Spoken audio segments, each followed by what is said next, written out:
This episode of Smirking and Reviews is brought to you by Melinda May's Conflict Resolution Seminars. Having relationship issues? Can't agree over which Kardashian should be shot into the sun first? Follow Melinda May's simple mantra. Stop making this about yourself. Are you an annoying child who insists on being in the bathroom while your mom is going to the toilet? Do what May does and says, stop making this about yourself. Are you a part of an unending animated comical feud and feel your world will continue to spiral out of control until you can kill the rabbit? Do what May does and say, stop making this about yourself. So be like May and follow that simple phrase to a happier, more productive life. Unless it involves an unresolved relationship issue with another person who used to be married to you and is now an inhuman monster. Then it's every May for herself.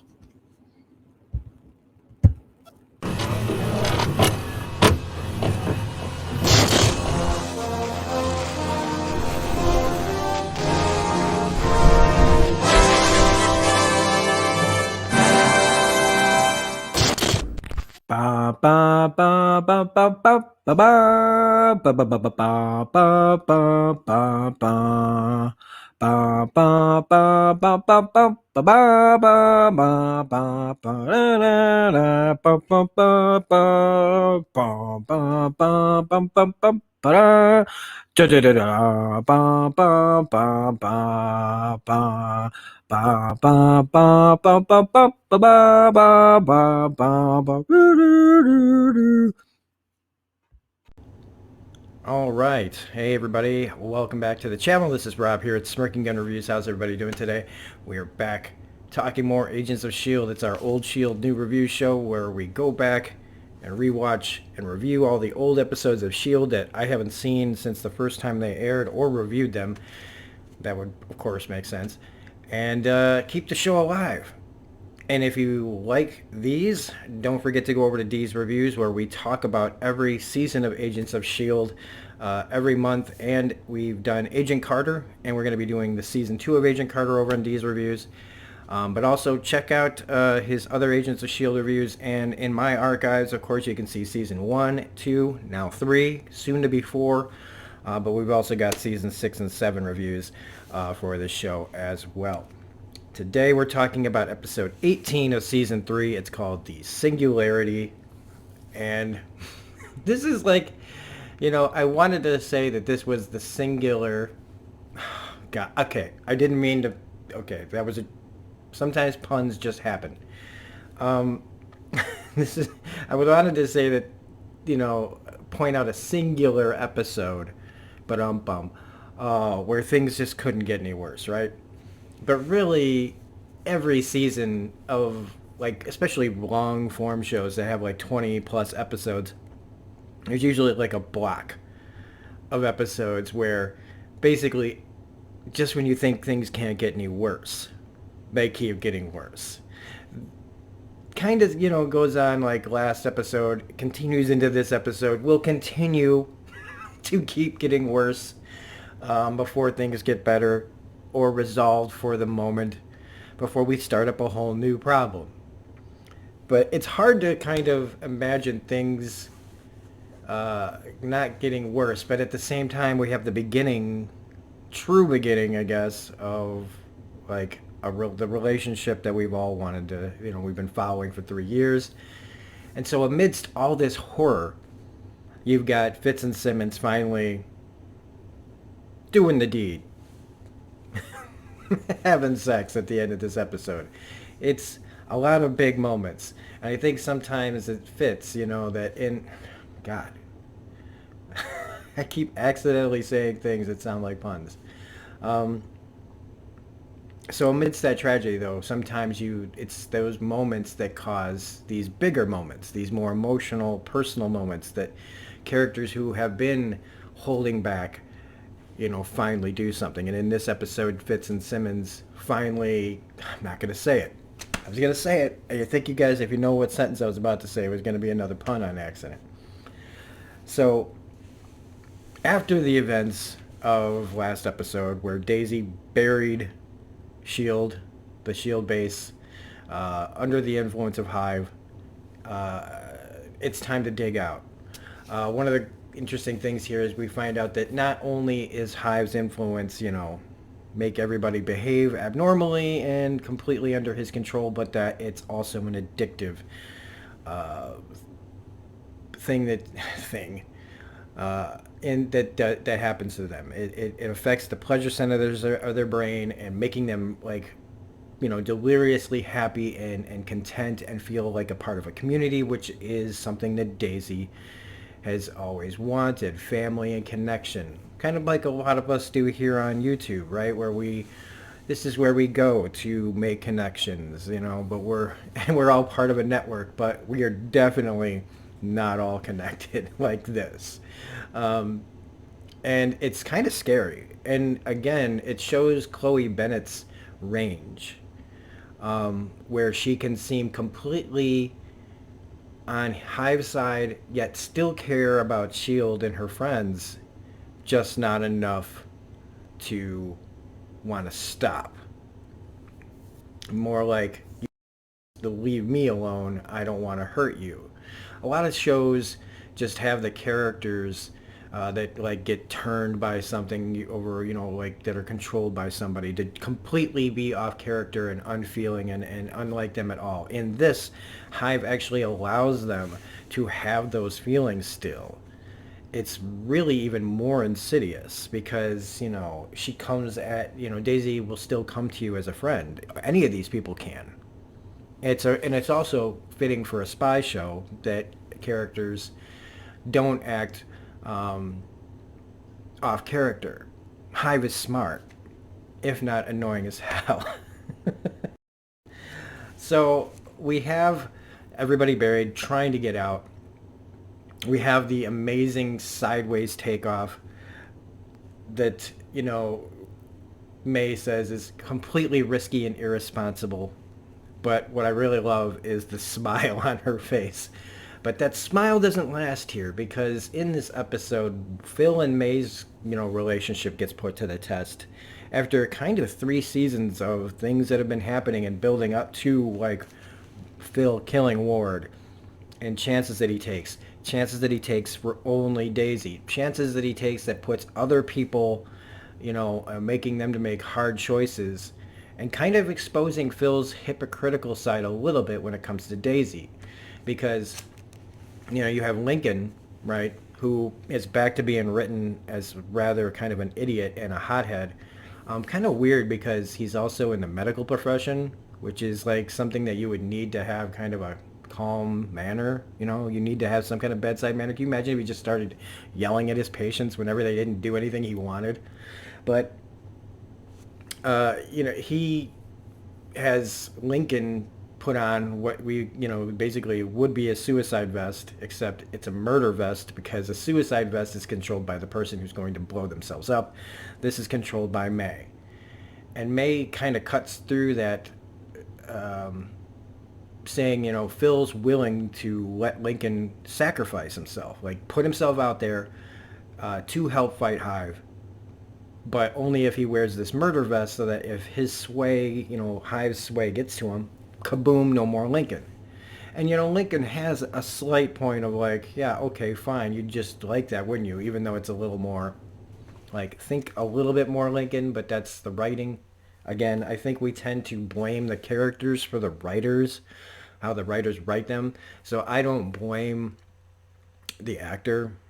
It's the writing is pointing him in this direction. But there is a point here, is that Phil would go to the ends of the earth because when they talk about stopping Daisy, death is not an option.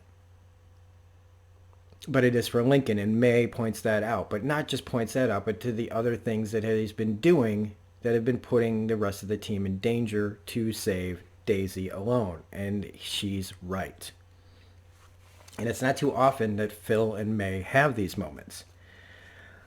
This is also John Hannah's first episode as Radcliffe. I love John Hannah, great character actor, and I guess of course I'm going to mention how he was in The Mummy from 1999, and I love that movie. I don't care if it's not a great, it's not freaking Casablanca, right?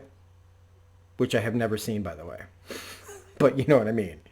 But it's still a lot of fun. John Hannah's a really fun actor, and it's again shows this show can bring in some really good talent for a lot of these really cool roles that could be throwaway roles, just generic scientist we need for this. But instead you get John Hannah, and he really brings it in this episode too, is this guy who is a transhumanist, which is basically he's trying to evolve humanity to the next level using technology. And it's something that's, all over the comic books, this kind of thing. Adding things and modifications to humans, kind of like the Deathlock protocols, but more like friendly to the eyes, where you wouldn't know somebody has things put on them.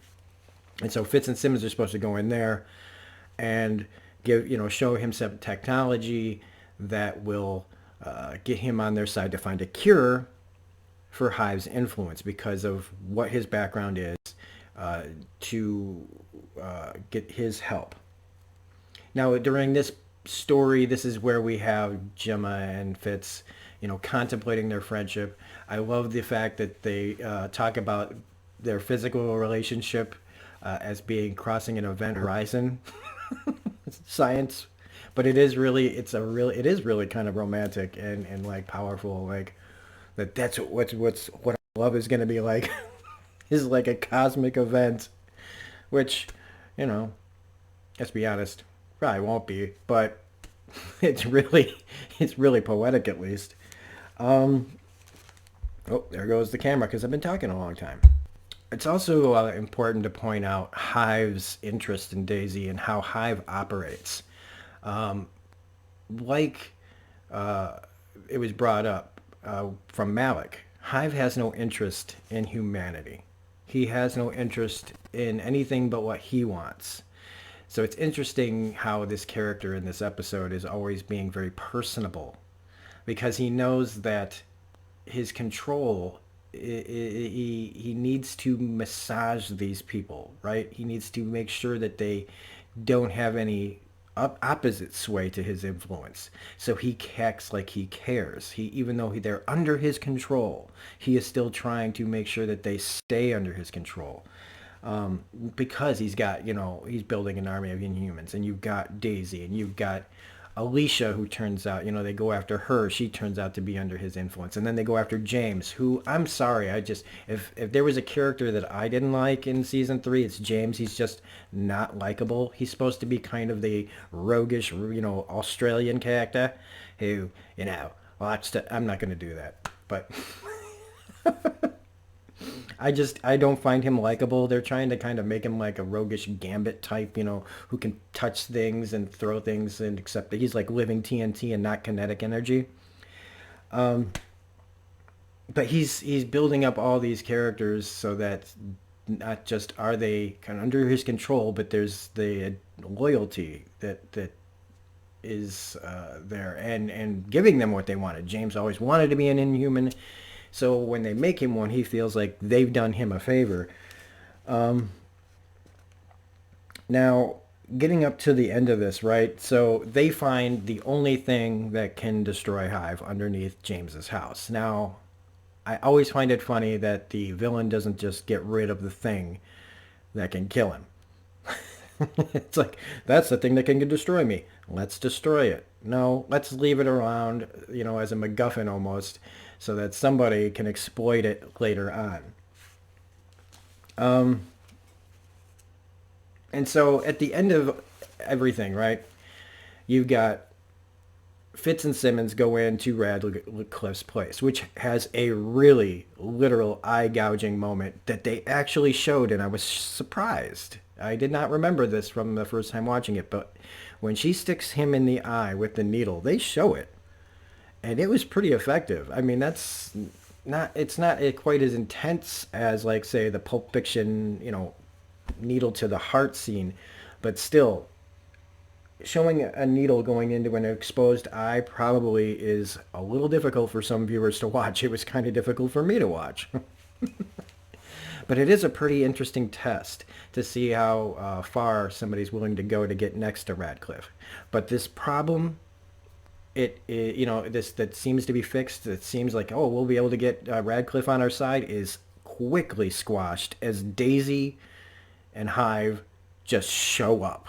And that was one thing I had a issue with is, I guess with Malik's fortune, it's easy for them to get around. We just never see them flying around. We never see them they just get from place to place to place. They come in full attack. They take Gemma away. Hive kills the guy that's got her, and he shows her will, what's inside him. He also there's also brought up about Ward earlier. He lets Daisy know that Ward is glad to be dead in a way. And that is kind of believable because Ward, I think, was always looking for almost death in a way. But then he shows her will. And we're sitting there and he's so close to her and we're waiting. And I remember feeling like, oh my God, Gemma's dead here. Because she's not going to give in. And then she shoots him.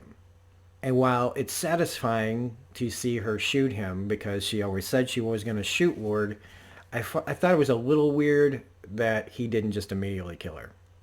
Or knock her out. He lets her walk away. And I remember breathing a sigh of relief the first time I saw this, but now I had a little bit of a question like, yeah, she shot him, but his body is really not his body. So, and he didn't seem to be that weak. So what's the reason he's letting her go? But Daisy, on the other hand, hits Fitz with her quake powers and has a conversation saying, don't come after me. Leave me alone. I've gotten what I always wanted. And that desperate look in her eyes that makes you look and say, how much of this is her talking in actuality? How much is it her trying to keep them safe? Or is this the full influence? And it really is the full influence because she says she will snap Fitz's neck if they ever come back to try to stop them. We also get the introduction of the actual Phil's Captain America-esque shield. This was a great cool moment because Captain America Civil War is about to happen at the same time these events are going on. And so it was a nice little callback to Phil's kind of Cap obsession, but not really an obsession. I feel like, again, like Agent Carter as well, there's this desire to be like Cap. And I think that Phil tries his best to be Cap-esque. And so, of course, they throw the line in there, well, the head of S.H.I.E.L.D. should have a shield, but I think that really Coulson just wanted a shield.